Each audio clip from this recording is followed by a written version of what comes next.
I'm Joe Biden, and I approve this message. I'm Nikki Haley, and I approve this message. Oh, didn't see that coming. Yeah. Yet to come.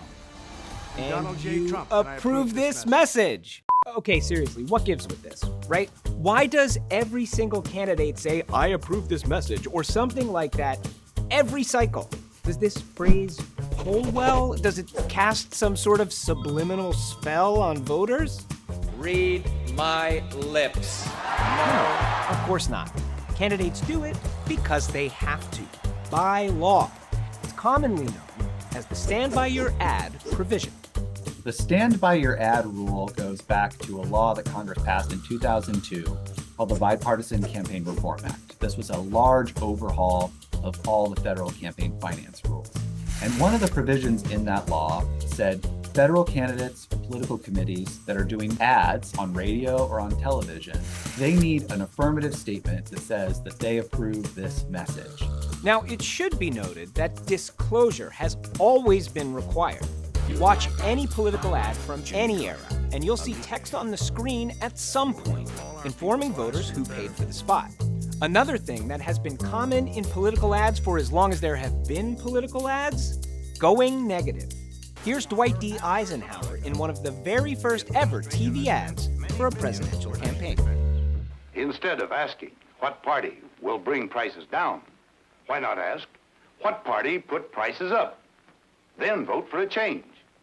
But through the 1970s, 80s, and into the 90s, those negative ads steadily became more common and more biting. You will be better off 4 years from now than you are today. Well, it's 4 years later. How you doing? Ooh, sick burn. So, Congress passed the new law requiring not just text, but also that accompanying declaration by the candidate themselves that their campaign is responsible for the ad. That statement must be made in their voice on radio, and on TV, it must include video of them saying it, or their voice must be accompanied by their image. I think what we put in those ads is different. Some candidates are less likely to want to go negative against their opponents in those ads. They may be less likely to want to focus on certain controversial areas because they have to do that. Problem solved, right?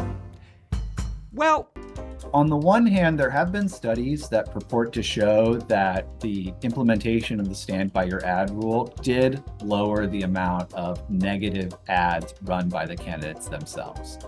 On the other hand, I think if you asked anyone on the street, they would say negative advertising in politics is worse than ever. Did you catch that? By the candidates themselves. Crucially, the Stand By Your Ad provision only applies to ads run by the campaigns of the candidates, not any third-party groups, like the Swift Boat Veterans for Truth, who famously criticized John Kerry's Vietnam record in a series of ads in 2004. Can America trust a man who betrayed his country? Or Priorities USA, who spent millions on anti-Donald Trump ads in 2020. Donald Trump is failing America. In the 2022 election cycle, outside groups spent more on ads than the candidates combined in 54 different federal races. They can take unlimited amounts of money where the candidates and the campaigns are limited by campaign finance regulations. It's natural for the TV ad buy to go to these super PACs who can raise unlimited money and can say things that the candidates can't. Another critical caveat now that we're in the 21st century, the law does not require candidates to stand by their ad on the internet. What we're seeing over the last few cycles is that the ability to target messages and talk to individual voters online and through social media platforms and others is having a bigger and bigger impact. Now that we are 22 years past the passage of the Bipartisan Campaign Reform Act, the internet is eating up more and more campaign dollars relative to TV and radio. There have been numerous efforts to expand the Stand By Your Ad provision. Some bills would require CEOs of third-party groups to appear and approve, just like the candidates. Others would extend all those requirements to ads online. A lot of those ads online are 10 or 15-second ads, and so it would be very, very hard to enforce this rule. I mean, now you're cutting a 10-second ad down to 5 seconds because they have to have the 5-second disclaimer at the end. For now, even online ads must still include a visual disclosure, so be aware and don't be afraid to do a little digging to see who is selling you what. It's important for people to look behind the ads, and they can do that through the Federal Election Commission.